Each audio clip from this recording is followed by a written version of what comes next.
And we're back. Hello, everyone, and welcome back to Rollsicle. Of course, welcome back to the Magic the Gathering Foundation set review. We've done white, we've done blue. It's time for black, followed up by red and green in the future, and then, of course, multicolor and colorless. If you guys don't know how these works, you can always check out the white or blue one. Those are really good videos. But to just kind of give you a synopsis of what's going down here, I'm basically ranking every single card in the limited set from 1 to 10 from a limited perspective. So how good are these cards going to be in sealed and draft? And because there's so many cards in the format, and I mean a lot of cards in the format, I'm breaking it up into white, blue, black, red, green, and then multicolor and colorless are going to be their own video. All right, let's jump into this. Hopefully I don't block too much of the cards here. I did some testing beforehand, and bear with the whole like fake green screen thing that I have going here. I'm doing everything I can. It's what we have with the software that we have, so bear with us. Hopefully it looks okay. Very first card is a rare that I actually don't get to see played too much. The Abyssal Harvester is a 3/2 for 3. Tap it. Exile target creature card from a graveyard that was put there this turn. You can create a token that's a copy of it, except it's a nightmare, and then you exile all other nightmare tokens you control. So basically you get to steal one creature, and then on a future turn, if you want to tap them, exile a different one, you can steal and make a copy of a different creature, so on and so forth. This is a really good card. I mean, it's already pretty playable at a 3/2 for 3. That's not great, but its ability is incredible, and that's honestly not bad stats considering its ability. So this is going to be played in basically any deck you can play it in. But you got to keep in mind the double black pips are going to make this an impossible splash. So you're only playing this card if you're already in black. I'm going to give it an 8 out of 10. Really good card, really solid, but it's not a game winner like our 9 out of 10s and our 10 out of 10s. All right, also, it's a staple, Agua. I would die making these videos if it wasn't for water. All right, Arbiter of Woe. So this is a 5/4 flying that requires you to sack a creature to cast it. Whenever it enters, each opponent discards a card, loses 2 life, and then you draw a card and gain 2 life. Now, of course, that each opponent is going to be better in Commander, but in this case, it's still pretty decent. The 5/4 flying is already really, really good because that's a pretty big evasive creature. And then on top of that, you're going to be getting the benefit of the opponent's discard, they lose 2 life, and you're getting the opposite of that. Words. You gain 2 life, you draw a card. Drawing a card is always nice. You guys know me. I love draw a card effects in limited. And then on top of that, gain a life kind of plays into the white-black life gain deck. So all things considered, I think this is a pretty good card. It doesn't break the game by any means, but I'm going to go to a 5 out of 10. All right, next we have Billowing Shriekmass. I know what this card does, but I've never actually read its name, I don't think. 4 drop, 2/3 flyer. When it enters, you mill 3, and then it's got a threshold trigger that turns it into a 4/4 flyer.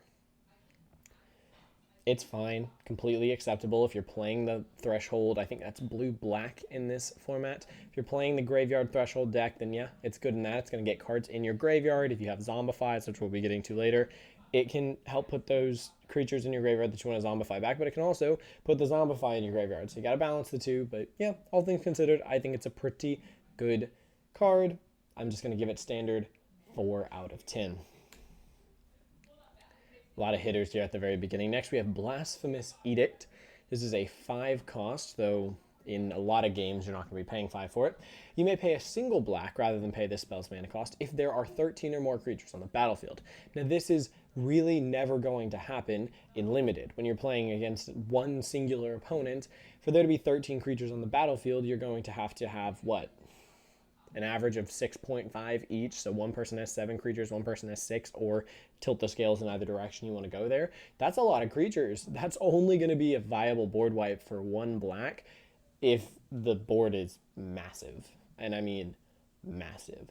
But it's still a playable 5-drop board wipe, and I don't think that it's bad in the sense, right? Board wipes can do a lot, even in the format of limited, so I do think it's completely playable, but I don't think it's as broken or as stapley as it's going to be in Commander, right? Commander, this is now, I mean, it's right up there with Blasphemous Act, right? It's another Blasphemous now. It's a staple, what's the word I'm looking for? It's going to be a staple removal spell or a staple board wipe, but in limited, I think it's playable, but not great. I'm going to give it a 6 out of 10, I think, in limited.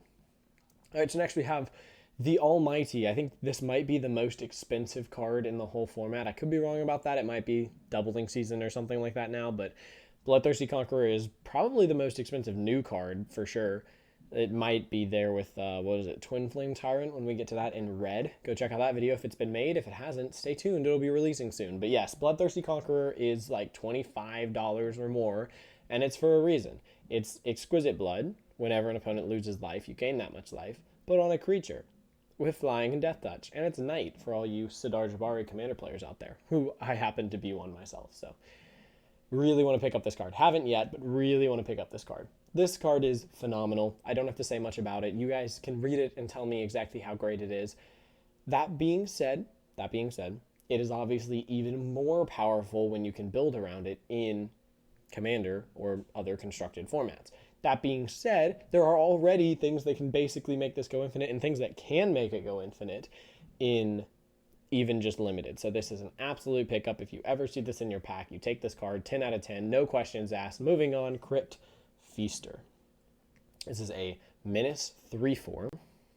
Whenever this creature, and then Threshold, whenever this creature attacks, let's see, it gets +2/+0 until end of turn. So it becomes a 5/4 with Menace rather than a 3/4 with Menace if you have your Threshold trigger. Again, completely playable in that theme of a deck. You really don't want to be playing this without being able to hit that Threshold trigger, or it's just a weaker 4-drop, really, all things considered. But it is playable. It's also a zombie, and certain cards do care about that. So all things considered, I'm going to give it a 3 out of 10. I think it's on the weaker side of just the playable cards. Gutless Plunderer. This is a 3-drop 2/2 with Death Touch. Death Touch does a lot in limited. When your opponents are playing out some really big creatures, if you just hold back a Death Toucher on defense to block, you're going to be in a pretty good spot. So that Death Touch is carrying the team here a little bit. And then this has Raid, which is another mechanic in the format. Whenever this creature enters, if you've attacked this turn, you get to look at the top 3 cards of your library, put one of those back on top, and then the rest in your graveyard. So you get to kind of selectively choose what you're going to draw next turn. That's pretty good. It also puts things in your graveyard, which we've established a lot of the black sub-themes kind of want you to do. So especially the blue-black one, particularly the Threshold one. So this is a totally playable card. If it didn't have Death Touch, it would be down in that lower category. But because of Death Touch, I'm going to give it a 4 out of 10. I think it's totally playable common. Nothing crazy about it. High Society Hunter. This is a 5-drop, 5/3 flying vampire noble that's broken. Let's read it.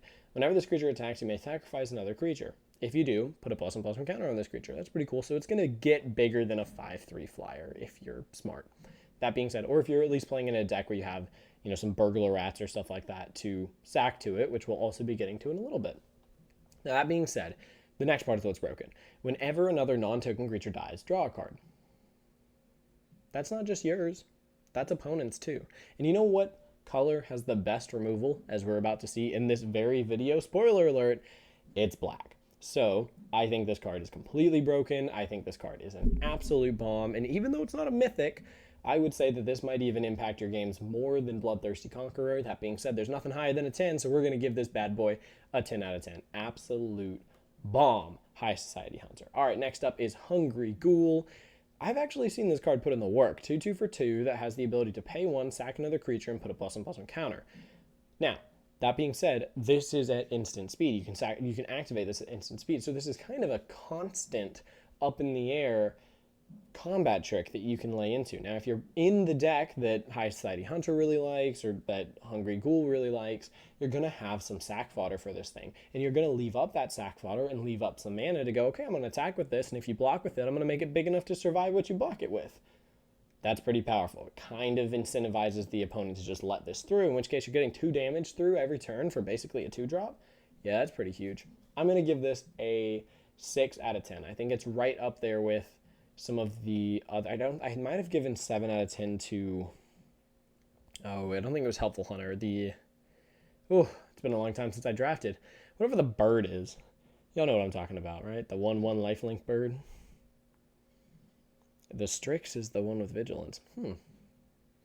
It'll come to me later. That being said, I think I'm going to give Hungry Ghoul a 6 out of 10. Very, very playable card. And I love combat tricks and that sort of deeper thinking in limited. It's why I love it so much. You basically always win limited through combat, and so this card is just die hard into that, and I love it. So 6 out of 10. Might be a little biased, but that's what we're going with. Next up is the Infernal Vessel. This one's an interesting one. 2/1, when this creature dies, 2/1 for 3. When this creature dies, if it wasn't a demon, return it to the battlefield under its owner's control with 2+1/+1 counters on it, and now it's a demon. So it's a 2/1 that becomes a 4/3 for 3. When it dies, it can trigger things that you need to kill a creature for, so that's great, and it just comes back bigger. You get a lot of value out of it, because if you look at a 4/3 and a 2/1, you're getting them at different times, but you're getting a total of 6 power and, I can math, 4. Yeah, that's how that works. You're getting a total of 6 power and 4 toughness off of a 3-drop that also lets you get a trigger for killing something and gives you +1/+1s if you happen to be playing into that deck, which, to be fair, that's green and white, but there's a chance, right? So I think this card is also extremely good. I like to see this card come down because you basically want to block with it. You want to kill an opponent's creature and then get this back as a bigger, more stronger creature.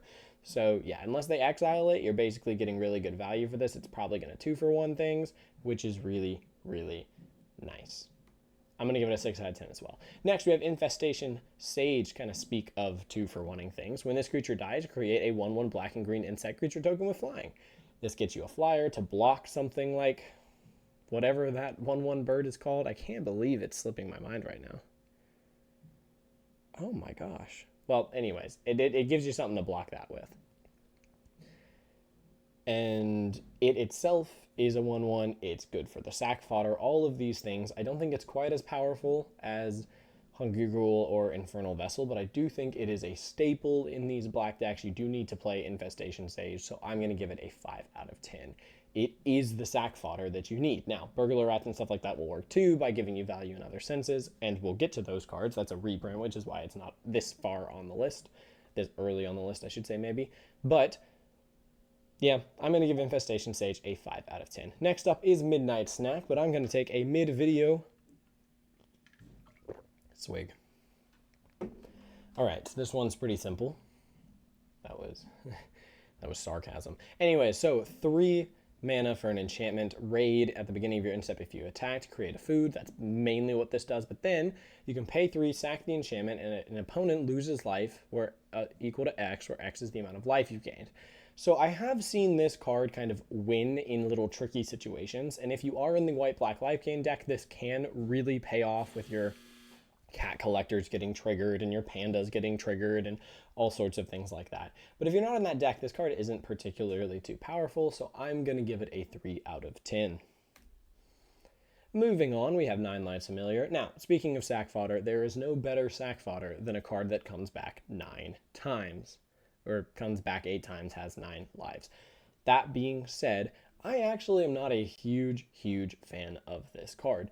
If you know that you're going to be building the kind of red, black, or even black anything really, sacrifice deck, this card is entirely playable. But if you're not, well, I guess if you're playing this card, you're in black anything, because you better not be splashing a 2-pit black card. That being said, you want to make sure that you're actually themed around sacking stuff, right? If you're in black-white life gain, 9 Lives Familiar isn't going to do you anything. So, yeah, you gotta be careful. You gotta be careful. This card really isn't that good unless you're using it as sack fodder. So if you are using it as sack fodder, it's really solid, and because of that, I'm going to bump it up from being pretty crappy. I'm going to give it a 6 out of 10 because this card is so good that it can keep coming back. Now, it doesn't come back until, let's see, no, it's just when this dies. When this creature dies, if it had a revival counter on it, return it with 1 fewer revival counters on it. So you can actually, if you have like a free sack, or if you have a pretty cheap sack that you want to just do over and over and over again, you're going to be able to do that very easily with this card. So that is why I'm going to give it that 6 out of 10. But if you don't have a payoff for it, it's an incredible enabler, but if you don't have a payoff for it, it's not worth it. Great. I think I gave it, 6 out of 10? Revenge of the Rats. 2 and 2, so a total of 4. Create a tapped 1/1 black rat creature token for each creature card in your graveyard, and then it has flashback so you can do it again. I think this card's okay. I don't think it's crazy. You have to be in a graveyard-themed deck because otherwise you're just not going to be getting a lot of payoff for this. If you have at least 4 creatures in your graveyard, then you're getting 4 1/1s for 4, and I think that that's okay, but they do come in tapped. Now, they're not those rats that, can't attack things for some reason, or sorry, can't block things for some reason. I know why that is, by the way, because it's chump blocking, but I don't think this is great. If you're in the right deck, it's pretty good, but I don't think it's great. I'm actually going to be giving this card a 3 out of 10. I have never seen it really pop off. I mean, sure, there are those moments that I could think about where maybe I have 8 or 9 creatures in my graveyard already, and I'm able to play this and make 8 or 9 tapped 1/1s and then flash it back and make maybe another 8 or 9 1/1s, and it's going to absolutely pop off. I'm kind of convincing myself on it. I think I'm going to give it a 4 out of 10. Middle of the road, totally playable, but in the right deck. Next, we have Sanguine Siphoner. This is a 1/3 for 2, totally doable. In fact, I actually really like that to give it that big butt toughness if you're playing like the life gain deck. You want to kind of stick around for a little bit. And then it says whenever this creature attacks, each opponent loses 1 life and you gain 1 life. Pretty solid. It's a great, consistent life gain ability that you can trigger every single turn as long as you can keep this alive, or as long as you have removal for whatever it's going up against, whatever that might be, you can trigger your life gain. It's pretty good. I like it. I like having a consistent source of life gain in the white-black deck, and not all the cards do it. Sure, I would much rather have whatever that 1/1 flyer is that's completely slipping my mind. I'm going to be looking that up between videos, and I'm going to feel so stupid, but moving on. Oh, I'd have to give it a rating. Sanguine Siphoner, what do you deserve? I'm going to give it a 4 out of 10. It doesn't stand out crazy to me, but it is a really nice enabler in the life gain deck. Next, we have Seeker's Folly. This card has grown on me a little bit. It's 3, and you get to choose one. Either target opponent discards 2 cards, or creatures your opponents control get -1/-1 until end of turn. Now, this is a 2-for-1 in the sense that you can spend mana on 1 card to make them discard 2 cards. That part's pretty good. That being said, I find that is most beneficial if it's in a moment where they have 2 or 3 cards in their hand, because then they don't really get a lot of selection. In the case of them only having 2 cards, they literally get no selection at all. You just get rid of their hand. And that can be very, very powerful if they are setting up a plan, or if they have something to do in mind with the future cards in their hand, because that's kind of how we all play Magic.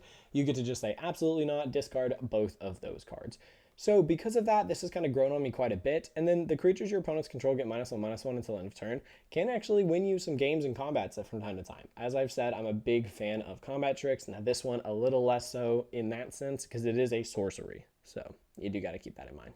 But I do not hate it. I think it's pretty good. And because of that, I'm going to be giving it a 4 out of 10, entirely playable. All right, next we have a Soul Shackled Zombie. When this enters, exile up to 2 cards from a single graveyard. If at least 1 creature card is exiled this way, each opponent loses 2 life, and you gain 2 life. Another life gain trigger. It's a 4/2 for 4, which I don't love, but it does exile from a graveyard, which is nice if you happen to be playing against like a graveyard-themed deck and you want to get rid of something in their graveyard. It's also a zombie, but I don't think it's crazy. I think you could kind of do without this card, or if you are playing it, don't play too many of them. And because of that, I'm going to be giving it a 3 out of 10. Next, we have Stab. But before we get to that, more water. All right, Stab is a single black pip, and it says target creature gets -2/-2 until end of turn. I like this card. I think it's pretty good removal. There are only, let's see, there's this, and then Burst Lightning, I think is the name of it, are the 2 like 1-drop removals. But because of that, all of these creatures like, oh wait, look, Shackled Zombie, Soul Shackled Zombie has 2 toughness. This can get rid of it. This can kill it for a single mana. That's really powerful. So yeah, Stab is totally playable. It's a great removal spell. It's going to get rid of a lot of small things. And there are some pretty powerful small things in this format. So Stab is great. Definitely run it. I don't think it's as broken as some of our crazy rares, but I am going to be giving it a 6 out of 10. All right, next we have Tiny Bones. So this is a 1/3 for 2 legendary skeleton. Whenever an opponent discards a card, exile it from their graveyard with a stash counter on it. During your turn, you may play cards that you don't own with stash counters on them from exile, and mana of any type can be spent on them. Then you, let's see, you can pay 4, tap him. Each opponent discards a card, activate only as a sorcery. Now, this was obviously built with Commander in mind, but I do think this is entirely playable in Limited. A 1/3 for 2 is totally playable. And then on top of that, if you're running, Seeker's Folly and Burglar's Rats, you might get triggers off of this without even having to pay for his ability. But if you end up in one of those moments where you have nothing in hand and just mana to spend, this can sort of draw you a card, right? Because it makes opponents discard, which then get exiled, right? So it makes your opponent discard, which then is going to get exiled with a stash counter on it, and then you can cast it. So I think this is an incredible card. I don't think, again, it doesn't win games as much as, say, the Vampires from earlier. Damn, Vampires really did get some really good cards this time. But it is still pretty good. 7 out of 10 for good old Tiny Bones. And yes, that does mean that Stab is only 1 away from him. But I think Stab is very powerful. Next, we have Tragic Banshee. And again, all of this is from a limited perspective. Tragic Banshee is a 5-drop 5/3, which doesn't have flying and kind of feels like it should. When this creature enters, target creature... I mean, I think that would make it very powerful, but still. When this creature enters, target creature an opponent controls gets -1/-1 until end of turn. However, if a creature died this turn, because it's a morbid trigger, they instead get -13/-13. So basically, you get to remove anything as long as a creature has died this turn.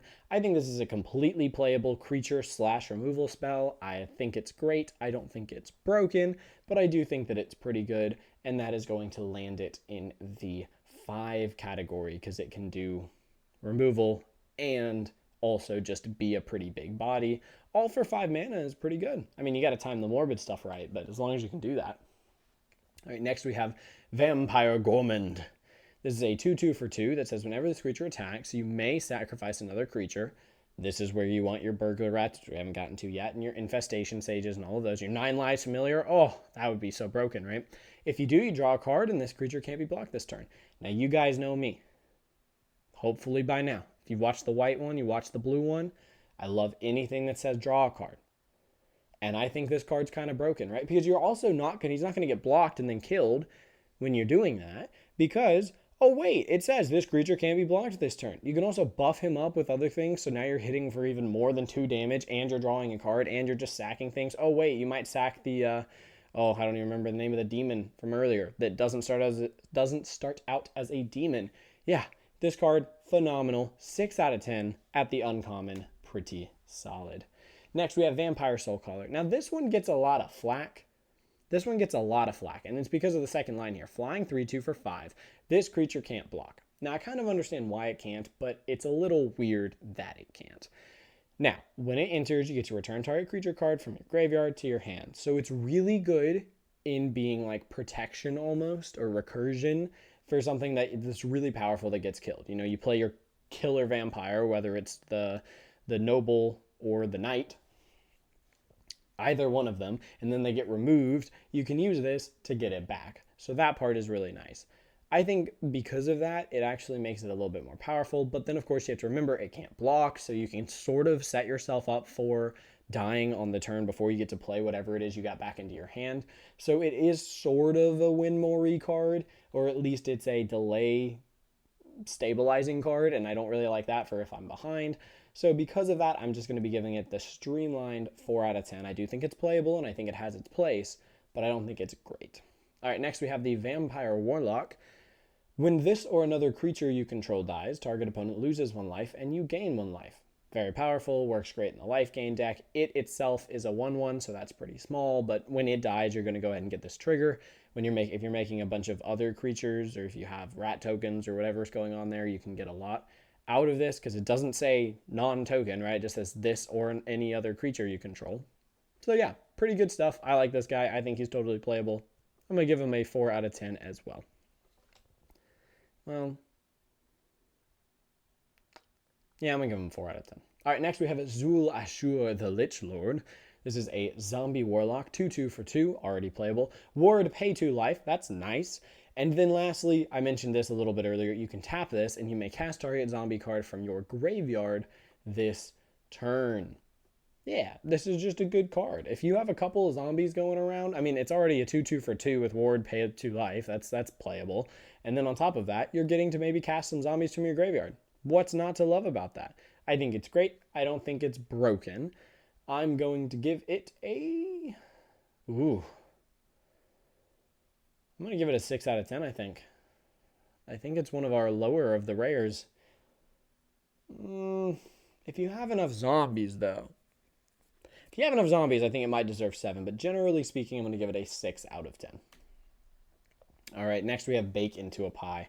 Bake Into a Pie is completely playable. This is a classic removal. I think it's from... I don't know. I don't actually know what it's from. Is it from, let's see, Eldraine? It's kind of giving Eldraine vibes. I don't know. But if it is, great. It's good removal. You know, you pay 4, destroy target creature, and then create a food token. What's not to love about creating a food token? Life gain's a great thing to do in white-black. There's other decks that want to gain life too, so yeah, all things considered, I think it's good removal. It doesn't break the game, but I think it is solid and a very, very good playable that you should put in your deck, so I'm going to give it a 5 out of 10. Next, we have Burglar Rat. This is really good for those sack decks, but it's not as good in the non-sack decks. When the creature enters, each opponent discards a card.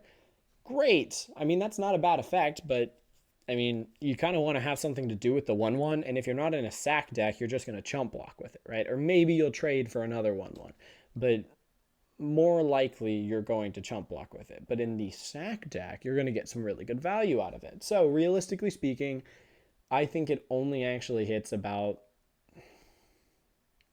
oh man.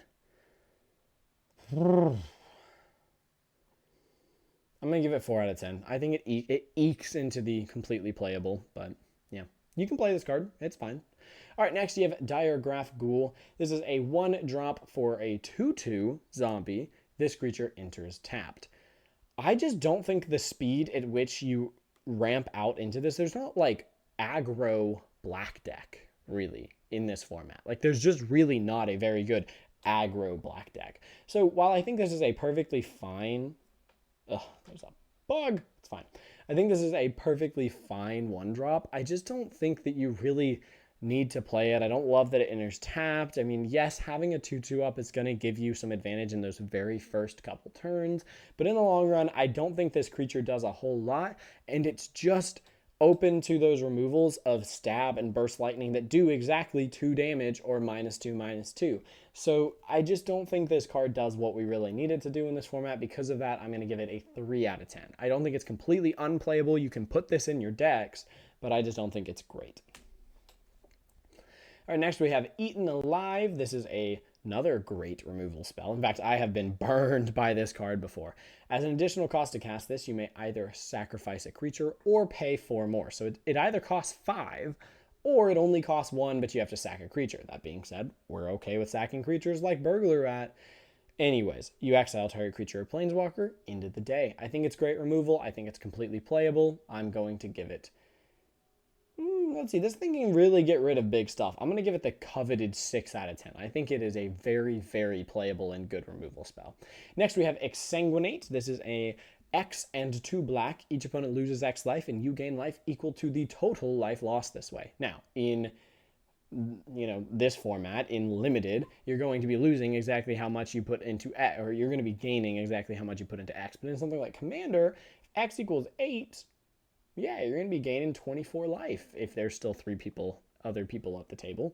So it does get better in other formats, but I think it's kind of completely unplayable and limited. If you're casting this for like 7 or 8 mana, you're only doing a difference in life of about 12, and that is accounting for life lost and life gained. I do think you can play it in the life gain deck, but even then, it's not the strongest card to go in the life gain deck. So really, it just doesn't do what you want it to do. I don't think it's completely unplayable in the 1 out of 10 sense, but it's going to score itself a 2 out of 10. Right, next we have Fake Your Own Death. This is a really popular card with Ashley, who is my co-host on the channel here. But you know what? You know who's making these videos? Ashley? I am. So I'm going to give it a 1 out of... no, I'm not actually going to give it a 1 out of 10. I don't think it's that bad. But it is one of those combat tricks that I actually like, that part of combat tricks where if the creature dies, you get to return it to the battlefield. And in this case, you actually create a treasure token, which is good because it ramps you, and it also can help fix coloring if you happen to have a splash in the deck. And yeah, I just love the idea of it gets +2/+0 and then it dies and comes back. So you can probably make it kill something that was bigger than it. You can do that on the blocking side of things. If you're really aggressive, you can kind of attack into something bigger and whoops, or if you happen to have the coveted, they're at a low enough health that it would kill them, so they have to block. That would be pretty great. But realistically speaking, you're probably going to use this more defensively in I block with my creature. Okay, great. You're jump blocking. Not jump blocking anymore. And I get them back. And I get a treasure. All for 2 mana. And you lost your creature. That's the ideal way to play this card. And I think it's pretty playable. 4 out of 10. Next, we have Hero's Downfall. I mean, this is basically just murder, but you can kill a planeswalker, right? So it's like murder, but it's uncommon, so you can kill a planeswalker. Yeah, it's great. I mean, murder does good in the formats that it's in, and I think that Hero's Downfall does pretty good here too. Destroy target creature or planeswalker. Pretty simple. 3 mana. Let's do it. I love this card. I'm going to give it a 6 out of 10. That's right. We have like 2 or 3 6 out of 10s removals in black. And the other one, I think Bake Into a Pie might have given a 5. So, I mean, really good stuff here. All right, next we have Liliana Dreadhorde General. This is a very popular planeswalker, if I'm not mistaken. And it's mainly popular for its common active ability. That's what it's called. Its active ability. Whenever a creature you control dies, draw a card. I mean, that's pretty good. In sack decks and things like that, you're going to want to be doing that. Now, you're also going to bring her out and probably hit the +1 here and just create a 2/2 black zombie creature token. Or you might bring her out and hit the -4. Each player sacrifices 2 creatures of their choice, right? Because if you're in a sack deck, you can sack some of those 1/1s while you're making the opponent sacrifice maybe some of their bigger creatures. And then, oh wait, she's on the board. So when you do that, you're also going to draw 2 cards for those creatures, right? And it doesn't say non-token creatures. It just says whenever a creature you control dies, draw a card. This is a completely playable card. This is actually a phenomenal card. You want this at the top end of your deck. I don't think it breaks the game as much as our 10 out of 10s, but I think I am going to give it a 9 out of 10. It's right on that cusp. I mean, you have to take care of this when it comes out, or you're probably dead. All right, next we have Macabre Waltz, 2 mana, common, return up to 2 target creature cards from your graveyard to your hand, but then you have to discard a card. So if you cast this when it's the last card in your hand, you're going to have to discard the 2 creatures that get back. But very playable in the late game when you already have 8 land on the battlefield and you have land in your hand. This can serve you pretty good. Completely playable card, even in a non-graveyard deck. When your good creatures die, they're going to go to the graveyard, so you're going to want to get them back later. This is a very good, the game's kind of in a stasis and you don't want to just play the whole who top decks better. You're probably not going to top deck better. Let's just be honest. That's how it always works out. So you can kind of fix that by if you top deck Macabre Waltz and you've top decked a couple lands and you've chosen not to play them because you know you have a Macabre Waltz in there, yeah, you're playing smart and you're probably going to win that game. I'm going to give it a 4 out of 10. Totally playable. Next, we have Marauding Blight Priest. This is the card that can go infinite with what is it? Bloodthirsty Conqueror. Did I get that right? Me and Ashley have talked about that card probably 50 different times, and I can never remember the name of it. So I'm going to say Bloodthirsty Conqueror.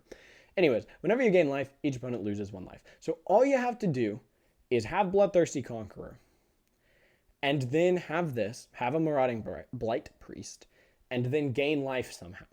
Because when you do, the opponent's going to lose life. And then when they lose life, the Bloodthirsty Conqueror. I got there. The Bloodthirsty Conqueror is going to make you gain life, which is then via the Marauding Blight Priest going to make them lose life, which then the Conqueror is going to make you gain. You guys see the infinite combo. I have been killed by that combo.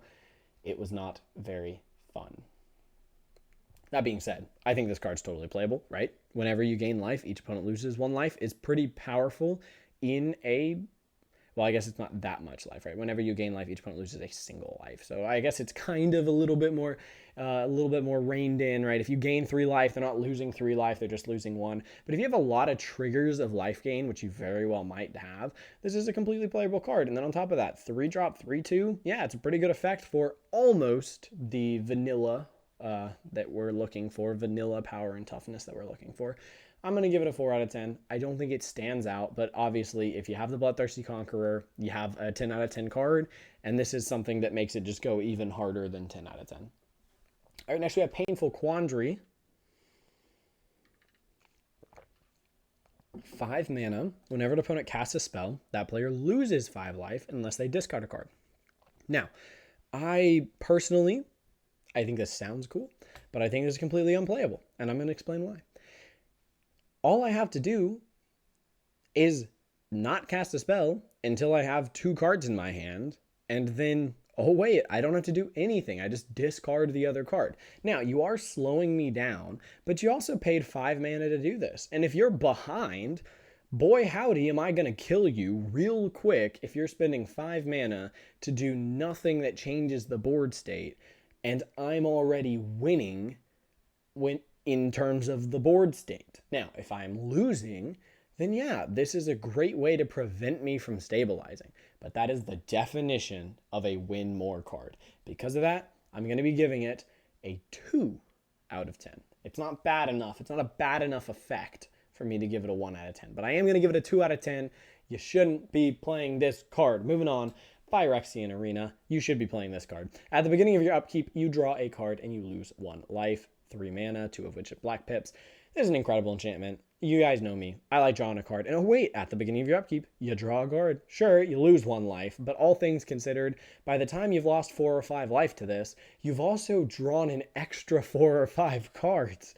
That's gonna win you the game, especially if you're in a life gain deck, or even not a life gain deck, if you just have something that makes a food, like a bacon to a pie. You're gonna be able to counteract the life lost, and the cards that you gain are just gonna be so worth it.